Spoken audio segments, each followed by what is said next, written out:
Welcome to Conversations with Buddy. I'm your host, Buddy Puckett. Well, we're deep into December. We're almost upon Christmas time. And so this morning when I woke up, I think it was around 30 degrees or so.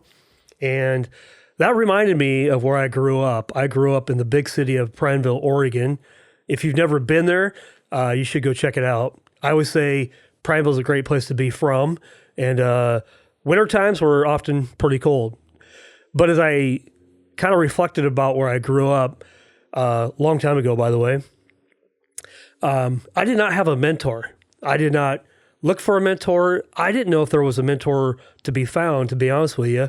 And because I didn't have a mentor, I would say I made some really poor decisions. So fast forward, though, I met a guy, a couple buddies of mine. I met Sven Anderson and then Tim Davis, probably somewhere between 20 and 25 years ago. And we started a nonprofit called Valor Mentoring. You'll see the shirt right here.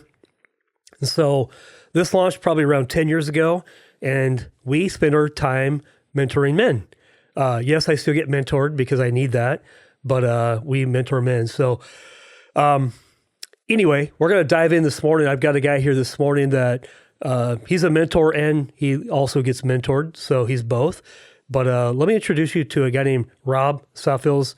Welcome, Rob. Hey, how we doing, buddy? Hey, awesome, man. Thanks for being here. This is honestly a pleasure. I've heard about this and I've listened to your show for years, and this year especially, really started listening to some of the people on here and knowing them in person now. It changes things. And so, if you haven't heard this show before and you haven't ever listened to him, this is something that's going to really change your life. So I appreciate the time that you spend doing this with people in the community, because it really does give people hope and a change of mindset. Yeah. Well, I know lots of people, as you probably do, but oftentimes we only know them on the surface. Like we know your name and maybe you're married, you have kids, but we don't know the depth, and when I say the depth, the good and the bad, the trials and the tribulations, and what makes Rob Rob. And so that's what we're going to unpack today, is really what makes you tick. So before we start though, let me introduce you real quick and just tell a little bit about you, and then we'll begin, because I want to hear all about you. Let's do it. And I know you pretty well, but I'm pretty sure I'm going to learn something new. So number one, you are a twin. Hey, imagine that. I am my identical twin. You might have seen him out in the community, Rob Saffeels. For a long time, we shared a name. It was just Rick Rob, or Rop, Rock.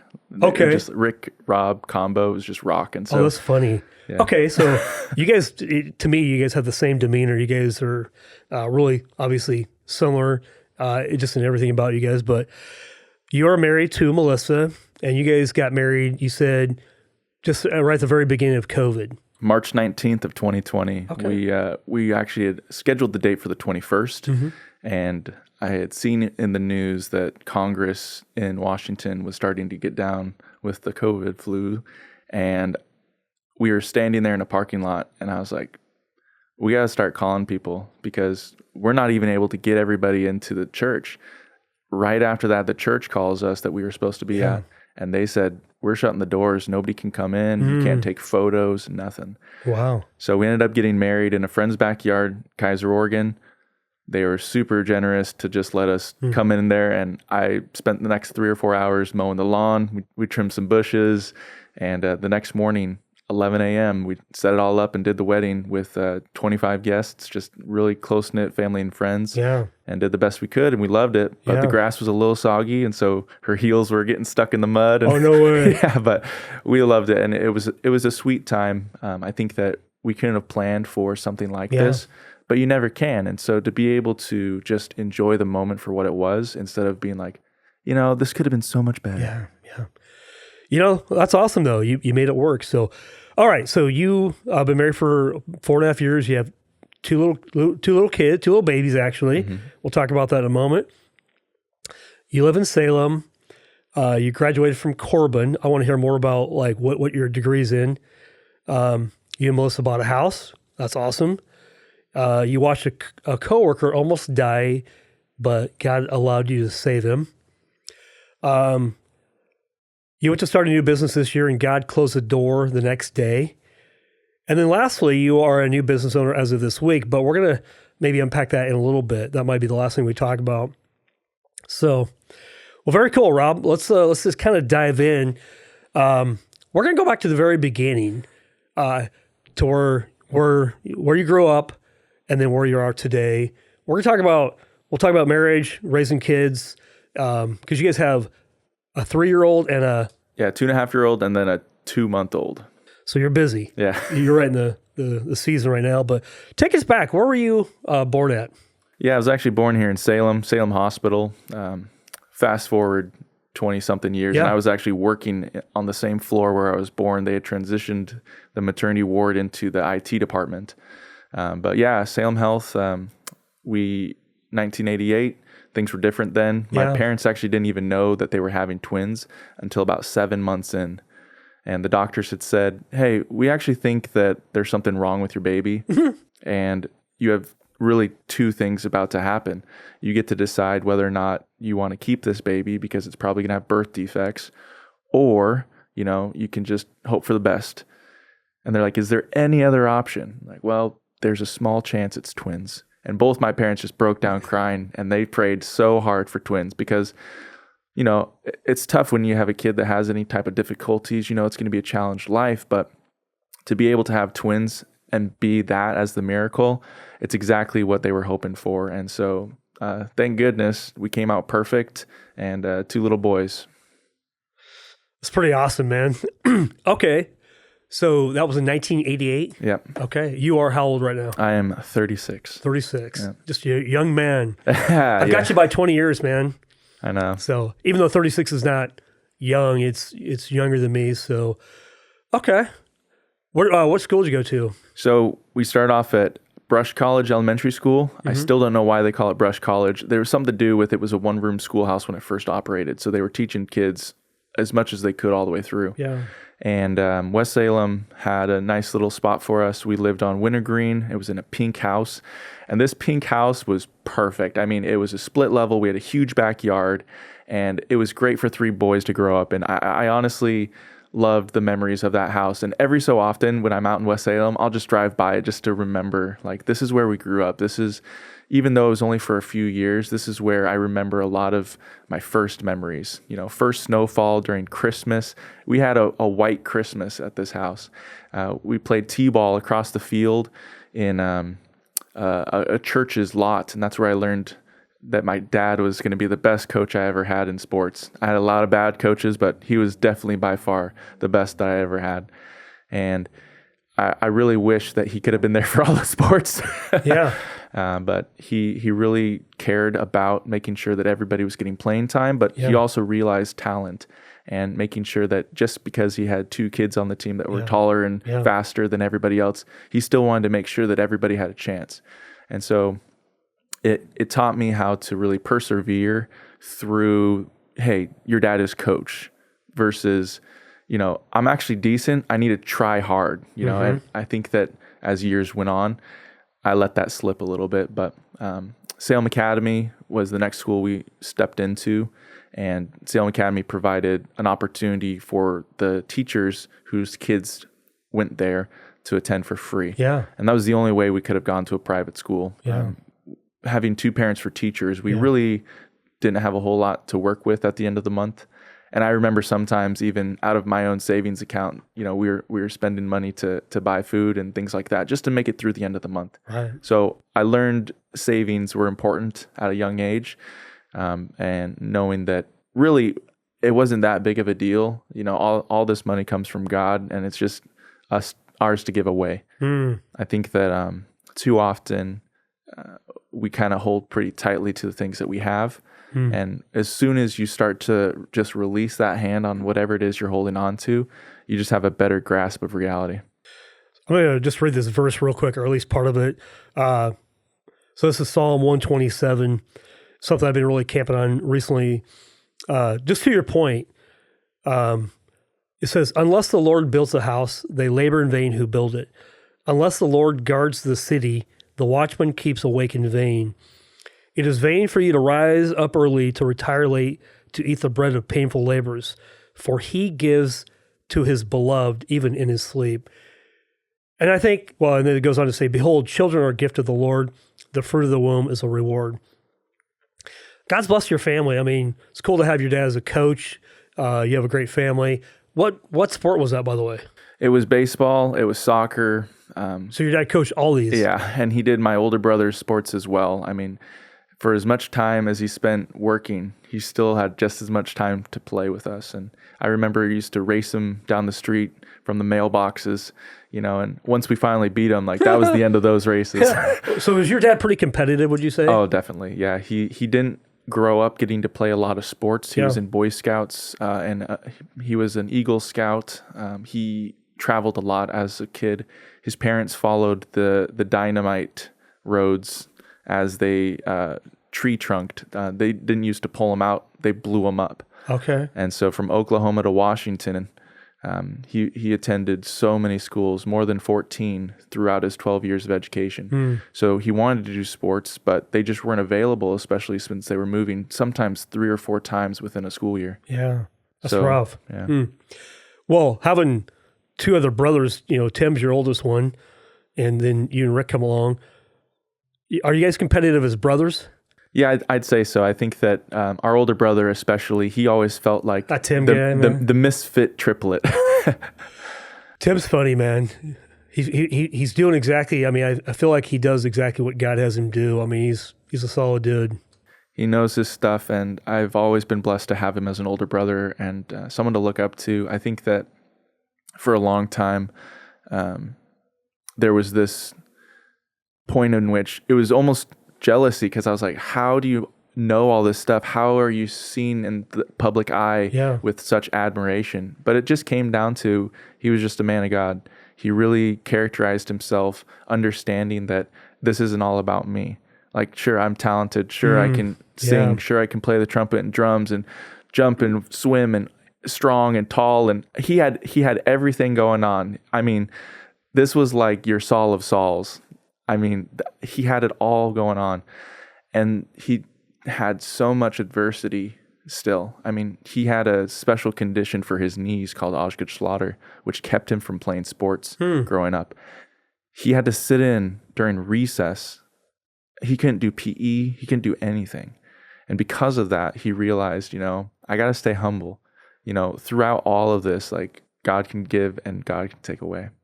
I think when you were saying Tim's one of those guys, you saw him, he has it all. He's an older siblings. A lot of times younger siblings look at their older siblings. There could be some jealousy or, man, they have everything. They get all this stuff.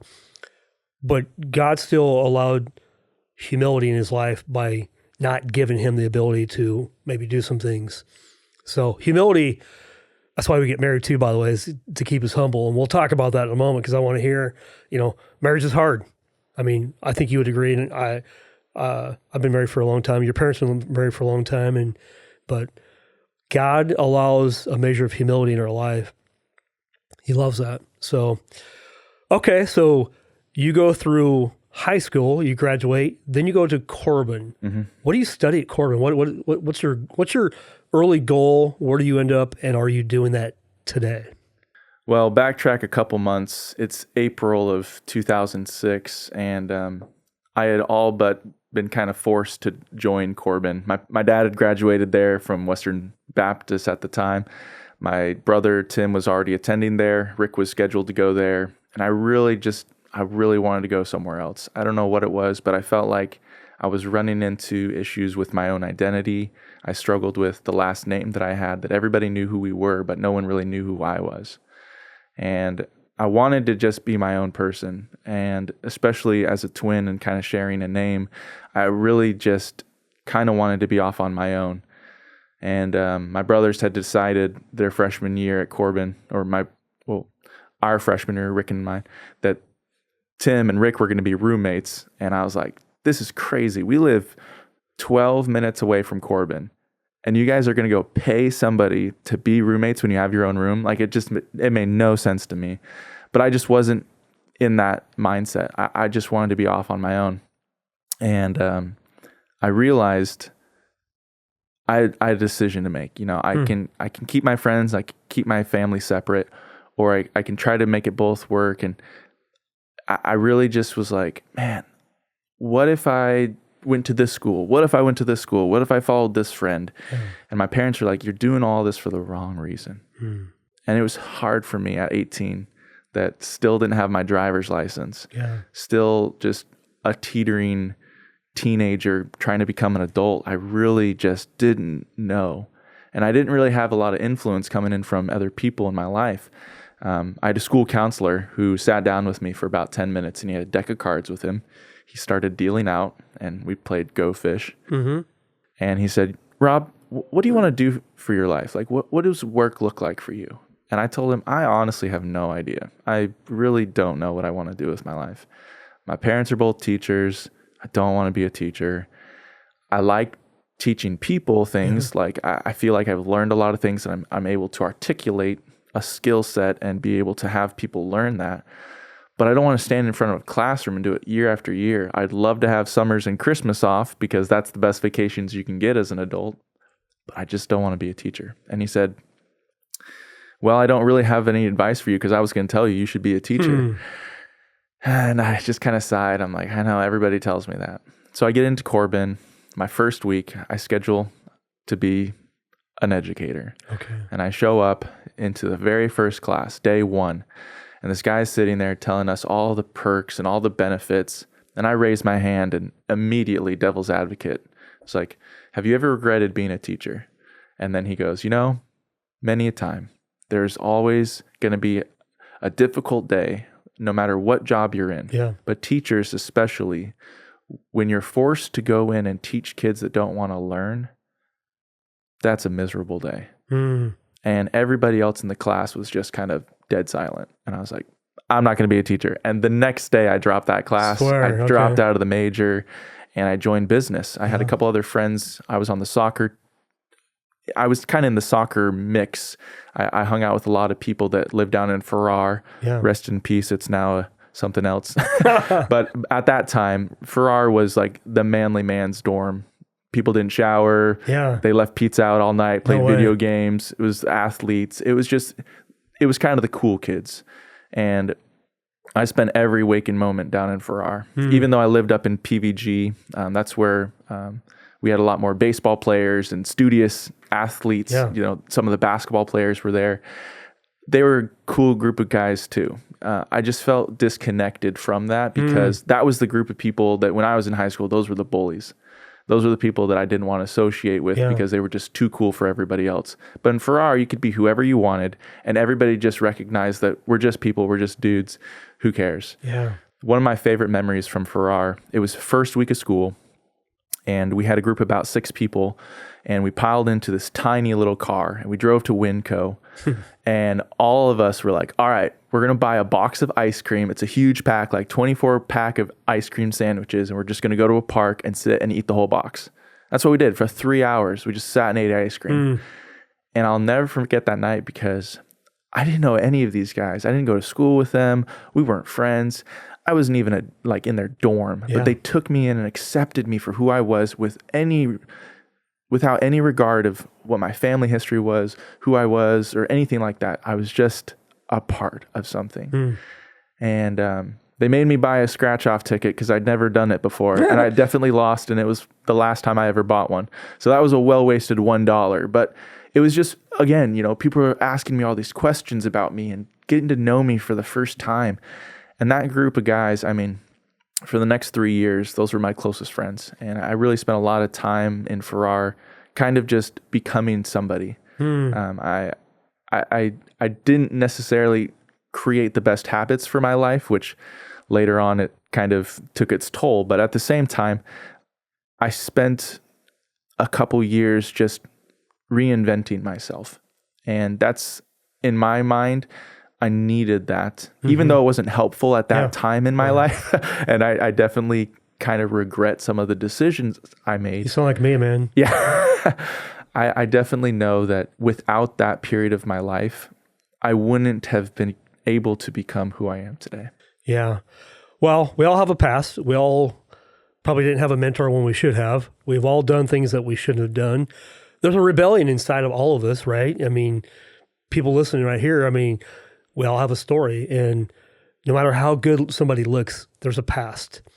And I think the challenge, at least for guys, I don't know about women, but for guys, we want to have an identity, and oftentimes it's not in what it should be in. It's hanging out with my buddies. It's whether it's sports or whatever it is. It's trying to find that identity. But as we get older, as a believer, our identity has to be in Christ. Because what I found out every time I wanted to find myself or create a new identity that was grounded in me, it never brought joy. Yeah, I'd say that was something that really struck me hard at the end of my sophomore year. I got in a car with some friends. We drove up to Mount Bachelor, and I was able to go snowboarding for the first time in a while without my family, without my brothers. It was just a group of friends. We went snowboarding and skiing. So my friends were on these black diamonds, and honestly, they were way more skilled than me. I just didn't have it in me. I've probably been snowboarding 3 times in my life, and each of those times it was either on our hill at Sparta Loop out in South Salem. It's just this giant hill. And most of the time we would just take a snowman and kick it in half and roll it down the hill, and it would become a jump.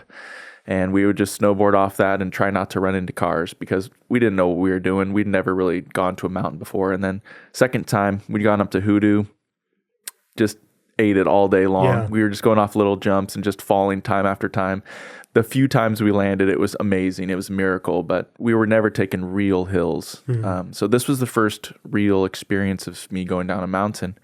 And man, I remember I knew I had to slow down because they were going so fast after that first run. I mean, they were going 60, 80 miles an hour. Like, I could not believe how fast they were going. And I was just trying to carve just to get down the hill. Mm. And so I'm up there, Black Diamond, top of the hill, icy night, dark, cold, barely anybody out there. And I take this little jump, and it's like a drop off. And I just absolutely ate it. I felt myself flailing midair. And when I hit, I heard this really loud pop. And I was just like, gosh dang it. And it was the first time in my life that I felt like I'd broken something. And I'd popped my nose real good. I don't consider that a bone.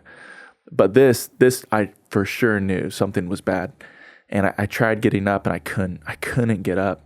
15 minutes I sit there, and I couldn't even unbuckle my strap, trying to lean down and pop it loose.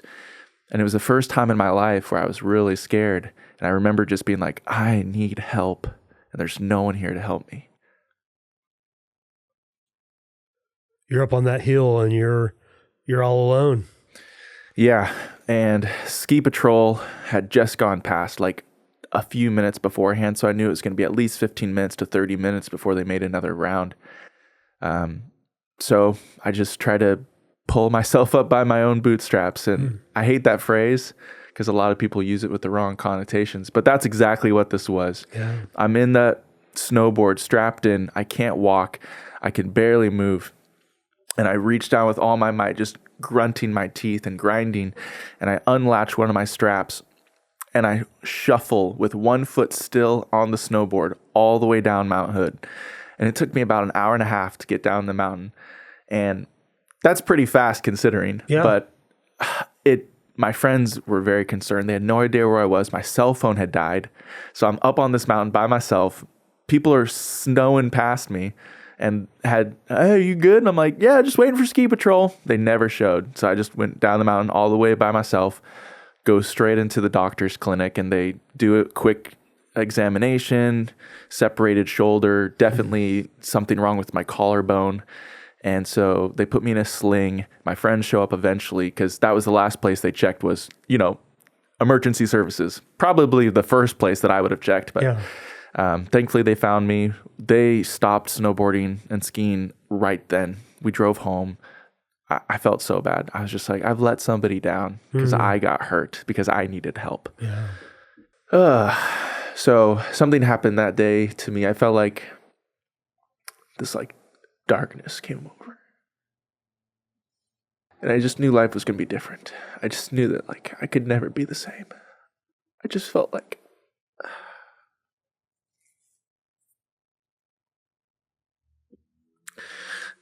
I felt like everything was falling apart. My grades started slipping. I couldn't write with my hand anymore. This was your right arm that... Yeah. I just about dropped out of college. I felt like the few friends that I had left, I kind of just blotted them out. I kept to myself. I just played a lot of video games, sat in my room, watched a lot of movies, really created some poor habits, sleeping, and I really isolated. Would you say at this point in time, this is one of your darkest times you'd ever lived through? The first of many. Yeah. The first of many. Okay. Yeah, I felt like I had other times in my life where I'd really struggled, ones that I don't really want to go too far into, but, it's stuff that, were personal choices that created a bad mindset. And this time it's something that I felt like had been done to me where I just didn't know how to shake it. I didn't have anybody really helping me. I didn't want to ask for help because I felt like people just wouldn't understand. But somebody else that same week, a week later, had a very similar incident up on the same mountain. They separated their shoulder, but the break, instead of going outside, went inside, ended up in their throat, and they passed away. So I felt very fortunate, but I didn't even go to that funeral because I didn't know the guy very well. He was really good friends with everyone in the community, and I just felt like this should have been me. It could have been me. And was that a wake-up call for you, Rob? Definitely. It was a wake-up call, but at the same time, like it made me spiral a little bit further than I hoped because I realized, like, I don't even have any purpose right now. I don't feel like I'm doing anything. So within that, I had one friend reach out to me, and he said, "Hey, man, I know you're struggling right now. Like, come back to Corbin. Don't give up." And I was down in California for the summer, and he had texted me a couple times, and we weren't that close of friends, but like he really thought I was funny, and I thought he was hilarious, and we had played video games a little bit that spring just because he would allow me to come in and stand next to his TV and play because I couldn't even sit down to play. It hurt so bad. So Jeff Brown became one of my best friends, and to this day, truly is my best friend. Yeah. And we ended up working at Candy View Camp. It's where I met my wife eventually. We worked a summer together, and he convinced me to start doing psychology. Psychology changed my life in that sense that it's really the study of human behavior outside of its normal context. And I think that a lot of times people try to evaluate humans only at their darkest points. It's not often that you'll walk into a happy birthday party and start being like, "Why are you happy?" Yeah. Like that doesn't it's happen. Only when people are down or... Exactly. It's when people are at their worst, at their lowest, at their most devastation that we have to go in and check and see how they're doing. And I met a few people that summer that really taught me, like, I don't know how to talk to people. I don't know how to ask them how they're doing and try to make them feel better. Yeah. I knew that I needed people like that in my own life, but I wasn't willing to tell people I need help. And so when people came to me and said, "I need help," I was like, "You are brave. You are strong.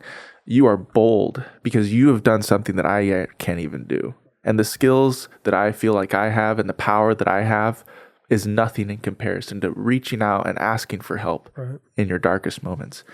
And so in that moment, I realized a quote that was going to stick with me for the rest of my life. And I've heard this said many times, but our hope is directly based on our ability to stay grounded on solid foundation. And at that moment in my life, I felt like I didn't have a strong foundation. I knew I was a believer. I knew I was saved. I knew I was a Christian. I knew I'd gone to church my whole life.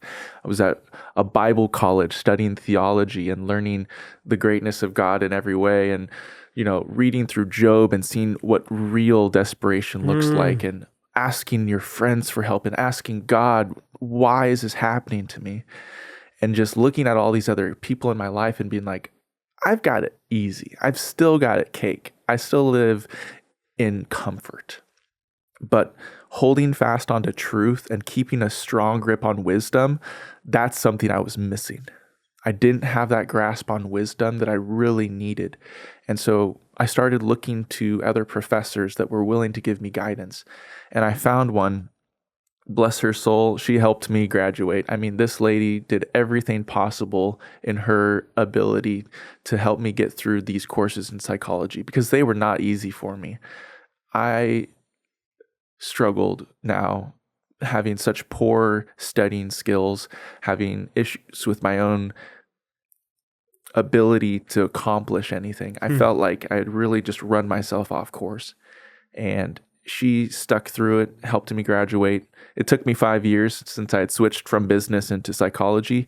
But at the end, I remember posting on Facebook and just saying, haters gonna hate, I'm going to graduate. And it was just something stupid, but like I always remember that every couple of years when it pops up in your feed on this one day in May. And I was just so thankful that I'd finally made it through after all of that. I think that during this time, I really had something suffering. It's not in the DSM-5 or anything, but it's called main character syndrome.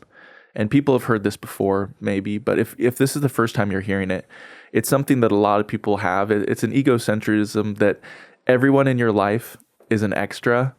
And if they're getting more attention than you, if they have more lines, if they're doing better than you, then something's wrong. Like you need to be more important than you really are. And I've seen a lot of people throughout the years that struggle with something like this. And because I've seen it so much in my own life, it's so much easier for me to see around me in other places. My life continued on like I really didn't have a firm foundation for many years following Corbin. Since I've graduated high school, I've had at least 24 different jobs. Wow. And I'm 36. Okay. I average 2 jobs a year, but typically, it's 3 or 4 jobs in a year. It sucks and I hate it, but some of it comes down to the fact that I never feel satisfied. I never feel like I'm doing enough. And if I see something that needs change, I just feel like I have to change it. It has to be me. Nobody else sees the way that I do. I have to go in and be the rescuer. And some of that comes from growing up and learning how to be a certified lifeguard. I only had one save when I was a lifeguard. It was this little girl. She was going down a slide and she hadn't passed her swim test. I was watching the shallow end and somebody yells at me from the top of the slide and goes, "Hey, can we get some help over here?" No energy, totally like plain. I'm like, "Yeah, I'll be right up." So I take off my sunglasses, I'm walking up the hill, and I see a hand go underwater and just bubbles. So I'm sprinting now. I dive in, grab onto him, pull him out. Thankfully, we didn't have to do any rescue breaths or anything like that, but she'd been underwater for about 25 seconds at that point. She's about 6 years old, traumatized for sure. She comes out of the water, coughing up, and then later that afternoon, her counselor for the camp came up to me and she said, she's only said one thing that whole day. The big boy saved me. Yeah. I think a lot of times we have people in our life that can come and save us from whatever it is that's happening in our lives. You talked about being a mentor. And in March of this year, after another job that I had tried saving, I left and was really just looking for something better. And it was the first time I heard about Valor Mentoring. I'd actually had a conversation with you, buddy, and you had said, reach out to this guy named Tim Davis. I'm like, I don't know him from Adam. And he was really busy that day. I walk into the bowling alley here at the rec, and he shakes my hand and says, take a business card, send me an email. I'll talk to you later. I'm in a meeting. I'm like, perfect, no problem.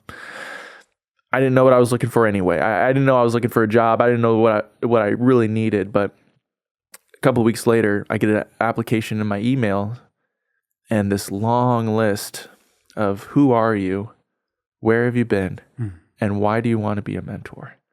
And it broke me down. I mean, this was the first time in my life that someone had asked me questions this seriously. And I've had a lot of people in my life ask me questions, and I've asked a lot of questions. Something that I used to do, I played a game when I was a director at a camp in California, and I invented this. It's just called, now I gotta remember it. Oh, Legitimate Questions with Rob. And so I would ask all these really pertinent, really, really tough questions that nobody else would ask you in your life. And it wasn't like, what's your favorite color or what's your favorite ice cream? It was, where were you as a child that you remember your parents loved you? Or what event shaped you as an adult when you were still a child? And I'd asked a lot of these questions to staff throughout the years as a director, as a supervisor, as a manager. And the responses back from most people were so sad and negative. People just have such terrible memories, and it haunts them the rest of their lives. It really takes this piece of them away, and it creates this little hole. And it's really hard to fill that hole if you don't go to the right people. And I think that as adults, people in our lives don't want to ask you those questions because they really don't want an answer. They don't want to go in depth and help you with that. I think that when you have somebody walk up to you and say, "Hey, how you doing?" You answer good. Why? Because you don't even want to tell them that you're not doing good. There's this skepticism and there's this side of people that if you're really down or challenged by an event or there's something, a struggle in your life, I'm not the one that's going to be able to fix it. You need to go to professional. And if you go to professional, then you got real issues now, and now I'm going to treat you differently. And so because of that, there's this connotation that throughout our lives, we have to be just fine. We have to be doing well at all times, or we're going to be judged for it. Yeah, it's true. The Secret Life of Walter Mitty is one of my favorite movies. It's a great show. And the book that came out originally, excellent, but the remake that was done with Ben Stiller, one of my favorite movies. And one of the quotes that I love is when he's traveled the whole entire world finding this famous photographer, and he's up here in the Himalayas, like through all these crazy jungles, over a volcano, like the most insane things just to find this guy so he can find a photo. And he's up there and he's like, "How did you find me? How did you get up here?" And we all have a journey that we have to go through to find what we're really looking for. But the photographer makes this quote and says, "Beautiful things don't ask for attention." And I think that a lot of times that we don't see ourselves as beautiful. And I think that men especially, they can't even say that type of word around other men because it's a very feminine term. Beautiful is not how we describe each other. We're handsome, we're manly. How you doing? Beautiful. Yeah. Exactly. Oh, you're looking beautiful today. Like, that just doesn't happen. Weird, yeah. Just doesn't happen. Yeah. But I think that comes back to our foundation. Like, God in the Bible describes us as we are in his image. We are in his likeness. We are beautiful. Yeah. And holy because of the redemption that he provides for us. Come on. There's a verse in Isaiah, and there's this pastor that came to church 10 years ago, Sammy Tippett, and he was talking about what the world needs. And I saw this verse early in March, and I just listened to one of the most heartbreaking conversations with Buddy that I ever had with Matt Miller. And he shared his soul, and I'm just in my bed weeping. It's like 1:00 in the morning. Are you really? Yeah. And I was like, dang, how are you able to do this? How are you able to share this much about your life? And I never even met this guy before. And you're weeping. I'm weeping for this man who is a part of this community, who cares about all these people, that has one of the worst growing up childhoods that I've ever heard in my life. And this verse comes to mind. And it says, "Woe is me, I am undone because I am a man of unclean lips. I dwell in the midst of people of unclean lips, for my eyes have seen the King, the Lord of hosts." And that's Isaiah 6. And after this, the Lord comes back and says, "Whom shall I send? Who will go for us?" And then Isaiah said, "Here I am, send me." It's so hard for people that have gone through any type of past, regardless of what it is, to find themselves being called. I think that those who are called are the ones who are the weakest, who have seen the most travesty, who have seen the most trauma, because God knows that you have been through something that can now help somebody else. And Valor Mentoring is all about that. I've had conversations with Fausto and Armando and so many other men that have come through Valor Mentoring and have their lives changed because of what you guys provide. And just giving people hope that no matter what's happened in your past, no matter what's happened in your present, your future has a bright, shining existence that you can be a part of. You no longer have to sit in darkness the rest of your life. And I think that, when you take something for face value and really see past what everything else in life really is trying to prove, or what people are trying to say about who they are and how good they are, or how cool they are, or how many friends they have, or how many likes they get, all of that is just straight vanity. And God is calling each one of us to something that we don't know that we're supposed to be a part of.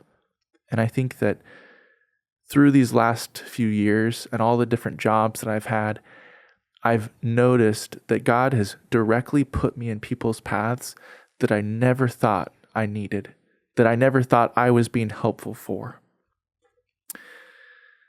In May, I was applying to work for Matt Miller as a part-time gig, just trying to help get some money. It'd been a few months that I hadn't been able to be in work, and I just needed something a little bit to take care of my family. And he's sitting there at the table with me. He said, "Rob, I could hire you, but I don't really want you to work for me. Like, you need to be doing something more. You have so much more that you can be doing. And for you to be standing back here and just fry cook, man, you are meant for more." And I heard him say that, and I was like, Matt, nah. Like, I need to take care of my family right now. This is important. Like, I got a little girl on the way. Like, she's going to be born, and my wife is pregnant. I got a 2-year-old at home, and I just need to take care of my family. And now my daughter, Lila, she's 2 months old. She is precious to me. But it's in those moments where I'm like, I have to defend my family. I don't need to worry so much about myself. I'm willing to do whatever it takes. Well, that same day, within the next 5 minutes, in walks a stranger. Never seen this guy before in my life. Long curly hair, big beard, gentle face. And I remember that, gentle face. And he starts talking to Matt. He's like, "Hey, I'm here for my pickup." And I'm just staring at this guy. And Matt gets up from the table from our fake interview. And he's just got this voice, and he's just so gentle. And I'm like, who is this guy? Like, I feel like I know him. And I just start up a conversation with him. I'm like, "Hey, how you doing?" And he's like, "Good." And I was like, "Have you ever been here before? It looks like it's your first time." He's like, "Yeah, my first time. Never had it before. Heard lots of good things." And I'm like, why is he talking? Like, bro, he's just so nice. What is going on? And I shake hands with him, and he gives me here, hold out your hand. Yeah. This is the limpest handshake I've I know ever. who you're talking about just by this out. And I'm like, what was that? What the heck? That was a fish handshake. And I'm like, "What's your name, man?" He's like, "Matt." And I'm like, "Okay, well, I'm Rob. Nice to meet you." And I go back, sit down at the table. The two Matts now are conversating back and forth. And I see the tattoos on his arms.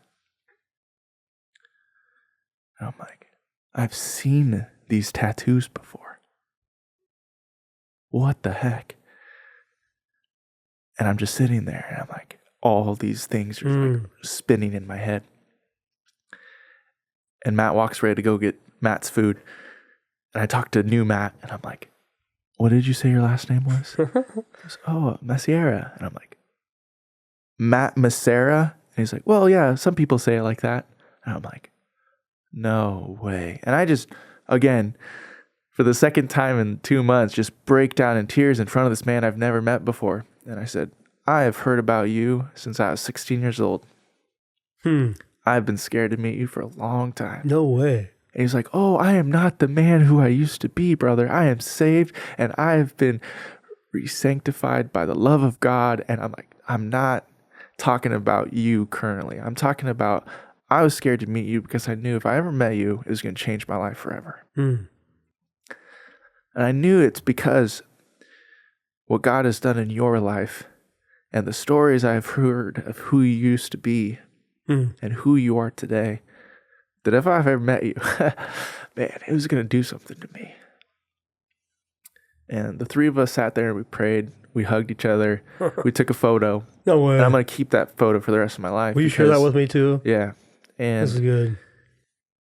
Matt and I have talked several times since then. We've walked around downtown. We've prayed for our city. We've prayed for our homeless. I've interacted with homeless people over the last 15 years so much. And I always wanted to see more happening for the community that we have that are really struggling, that are destitute. And Matt's out there as a hope dealer, just really giving to the community in ways that nobody else really is. And I've seen him in action. Yeah. But I've also been to these camps without him, and it is scary. Like this March, I went out to one of these camps by myself with nobody else because this lady was walking through a parking lot, and I had been on my knees that morning praying. It was 5 a.m. I was in front of the Capitol, and I was just asking, give me eyes, Lord, for whatever it is you need me to do today. And I just drove around in circles for like 30 minutes, and I found myself Portland Road from the Capitol. I had no direction. I'm just driving aimlessly, and I sit myself in the Portland Road parking lot at Roth's. I get out of my car and I sit there with my back against the car, just kind of in like this weird moment of, what am I doing? Like, I have no idea why I'm here right now. And I said, God, the next person that walks past me, help me to help them. Whatever it is today, just help me help them.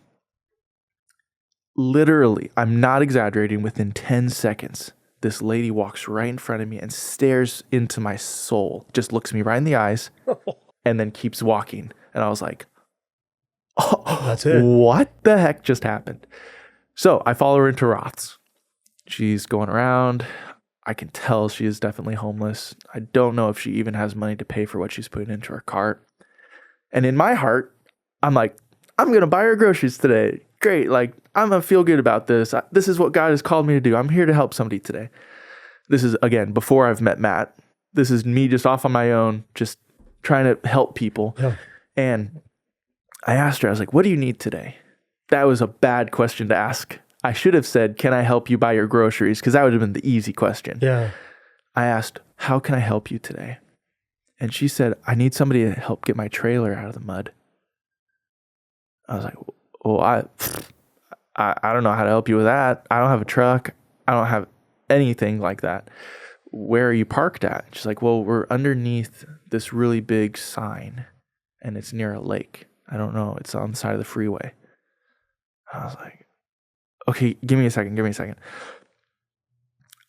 I really was honest with her. I was like, I don't know how to help you.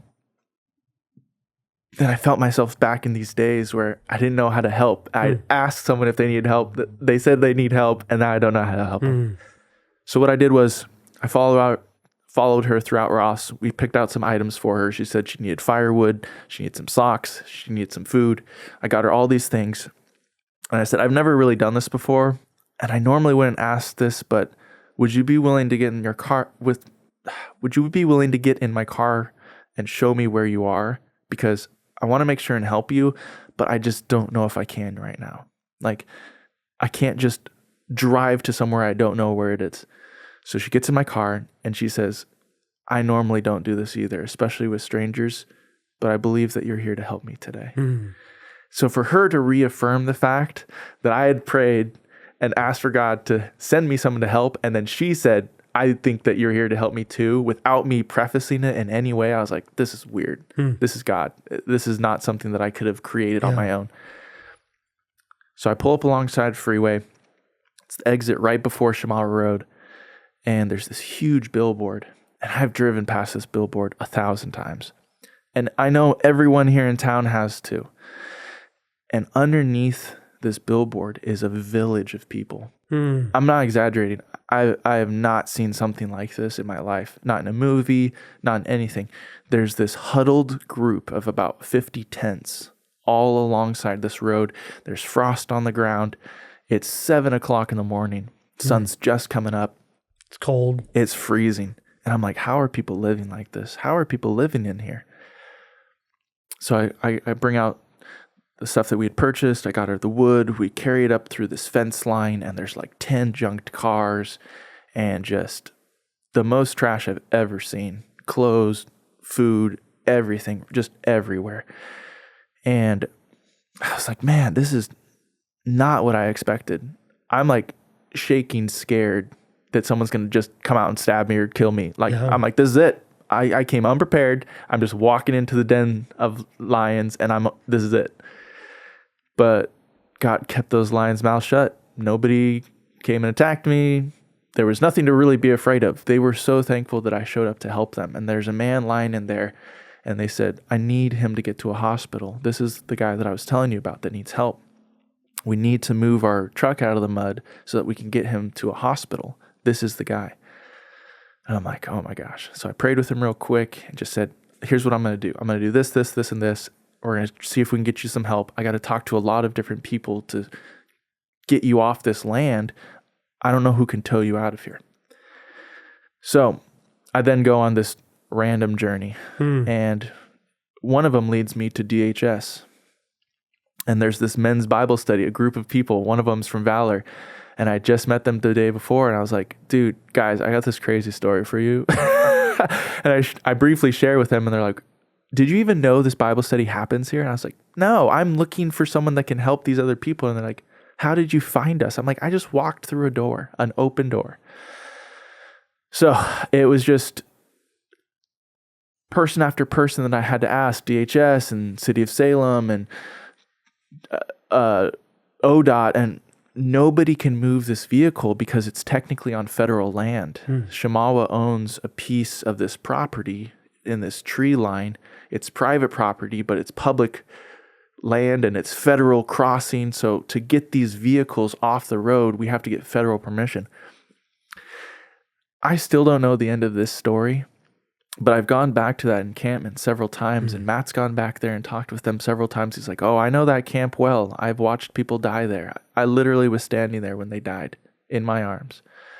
And he has gone back and tried to help these people so many times. And a lot of them have moved and been dispersed to other places. That guy eventually got help. But there's still people living like this everywhere, all over the place. And it's not like they're doing it by choice always. Sometimes I've been forced into a circumstance that I can't get out of. And I think a lot of times it's the same with any type of mentoring. We find ourselves in a place where we're stuck, and it's a word that I hate to say because it means that you're not even trying to get out. Are you really even trying? Are you asking for help? Are you going to the right resources? Where are you looking for your help? And I think God gives us examples over and over again. Zacchaeus has climbed up a tree and said, today, I just need somebody to find me. I need to see Jesus with my own eyes. And I'm willing to do something crazy to make me look foolish just to find that help. And Jesus, over and over again, he finds that person in the crowd that's looking for help, that is sometimes scared to even ask for it. And is just sitting there, and there's just need somebody just to heal them. And he's willing to go and do that. And I think that our ability as humans to reach out to our community and find somebody that can fix our problem isn't always the best fit. People aren't here to fix your problems. They're here to help lead you back to Christ if they're really pointing you in the right direction. Right. And I think that my ability to help usher in some of that is something that I've struggled with for many years. I didn't feel like that was my calling. Like I felt as a kid that I was called to be a missionary. I don't think that we have to fly to Africa to live in the tribes with all the spears. Just to be a missionary. We can do it right here in our city. We can do it right here in our neighborhood. We can do it right here in our place of work. But how often are those the least likely that we're going to go share Christ with? how likely is it that I'm going to ask you, how are you doing, really doing today? Well, me personally, I ask it a lot. But for most people, it's not a question that we really want the answer to. Yeah. Most people ask the question, how you doing? But they want the quick, hey, I'm good, I'm fine, cool, bye. Yeah. But when you actually stare like the lady did into your soul, as you said, you've already prayed for the opportunity. God's like teeing it up for you. And then you're like, oh, how are you doing? Well, now she's going to tell you, are you willing to listen? So yeah, that's definitely a God thing, because I think we're pretty selfish as people. We don't really want to go out of our way to help people. We want I'm good, I'm fine, and cool. We ask the question, we can move on.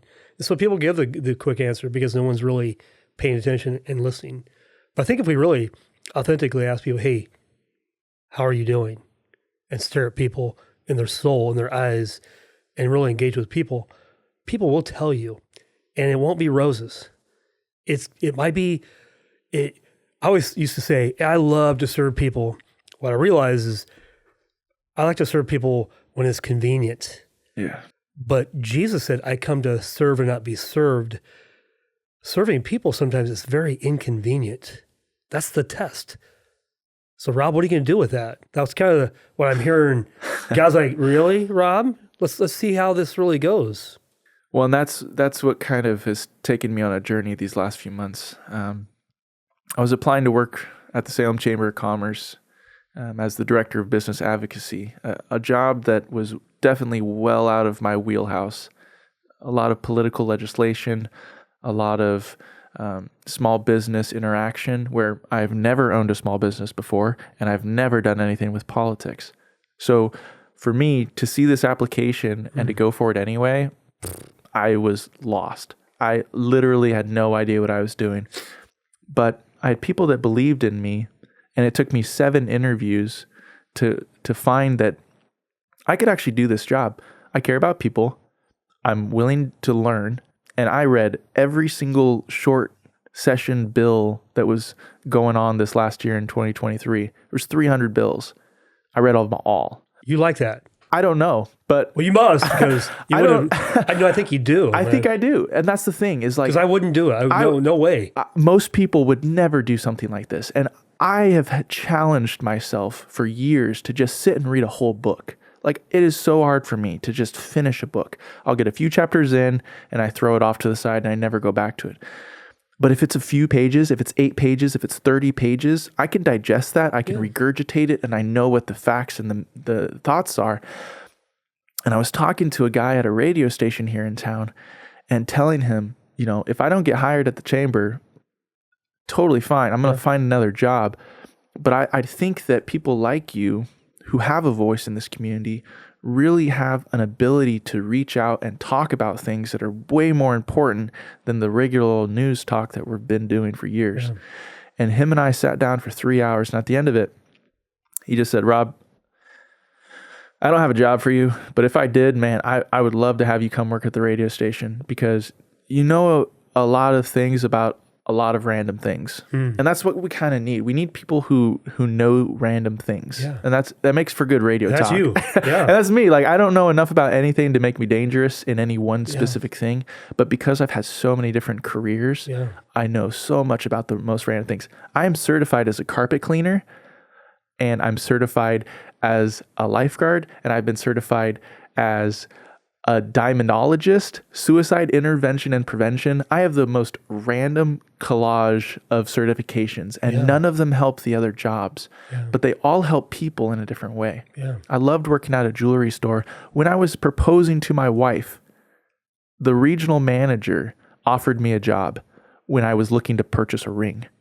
Like, that doesn't happen. I asked him, how often are you inviting your customers to become staff? And he's like, this is the first time this has ever happened, but I want you to sit down with me next week and I want to hire you. Like, this is crazy. Yeah. And I got hired that next week. I was working at Lowe's, and I was filling orders for carpets and flooring. And this lady walks up to me and she's screaming at me saying, what, you don't think my money's good enough just because I'm a different race and all this stuff? And I just said, I'm going to help you next. I have another customer here, and I'd be happy to help you with whatever you need. She came up to me afterwards, apologized, and said, I've never seen someone diffuse a conversation like that before. I work at Oregon State Hospital with mental crisis every day, and you handled that better than our doctors and our nurses and any other staff that we have. You should come work here at the hospital. And I applied, and I got hired. These types of opportunities are created with a passion for people and understanding that we don't necessarily have to put ourselves in front of somebody else. And all of these random crazy job offers that I've gotten throughout the years stem from most opportunities I'm not even looking for, you know? And so working at a radio station this summer, I saw deeply into these small businesses, into the community, into the politics, and to everything else going on with these big events and these small events and the need in our community.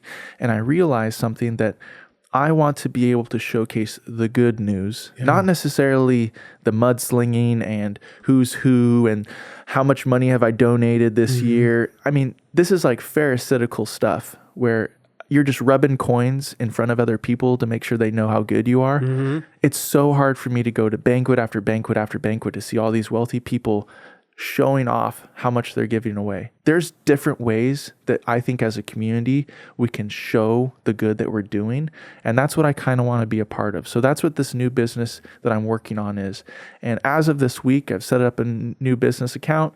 I have someone invested in me to produce this content, and I'm partnering with people that really already have this under their grasp. They've been doing it for several years, and they're really good at taking a story and showcasing the good in the community.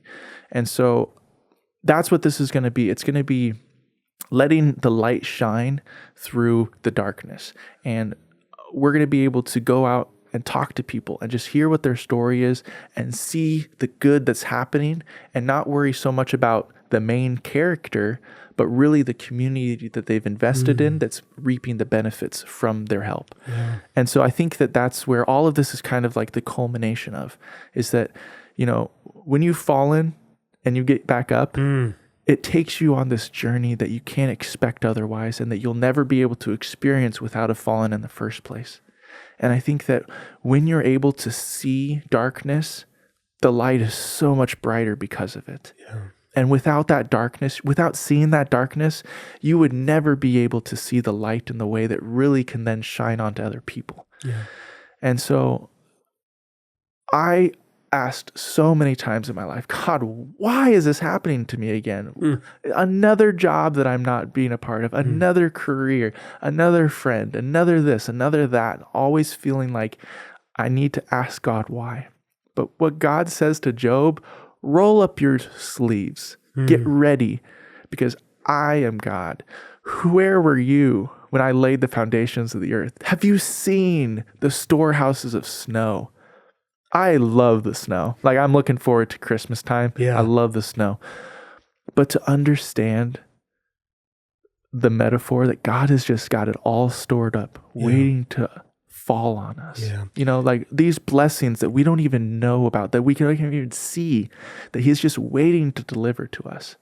That's what I'm excited for, is being able to see these blessings fall out on this community, on these people, on these cities that need hope, that need light, that need a little bit of snowfall, just to see that this is truly coming from God. It's not something that they can create on their own. It's not anything that they could ever produce in their own life.